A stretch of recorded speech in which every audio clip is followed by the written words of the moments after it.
रमजान की रातों में यानी इफ्तार से लेकर सहरी के वक्त के खत्म होने तक मियाँ बीवी के लिए हम बिस्तरी करना बिल्कुल जायज है। तुम्हारे लिए रोजों की रातों में अपनी बीवियों के पास जाना हलाल कर दिया गया है। सूरतुल बकरा 187। दिन के वक्त ममनू है। रोजे की हालत में यानी सुबह सादिक से लेकर गुरूब आफ्ताब तक हम बिस्तरी करना हराम है और इससे रोजा टूट जाता है। अहम मसाइल और कफ़ारा।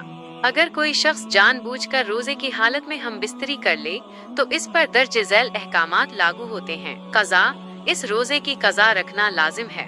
कफ़ारा, इसका कफ़ारा अदा करना जरूरी है, जो कि मुसलसल 60 रोजे रखना है।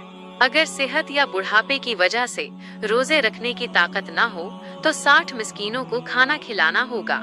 तौबा, इस गुनाह की मुआफी मांगना भी जरूरी है। चंद जरूरी बातें। गुस्ले जनाबत। अगर रात को हम बिस्तरी की है तो सहरी का वक्त खत्म होने से पहले गुस्ल कर लेना बेहतर है, लेकिन अगर गुस्ल किए बगैर सहरी खा ली और रोजा शुरू कर दिया तो रोजा हो जाता है, ताहम नमाज के लिए गुस्ल करना फर्ज है।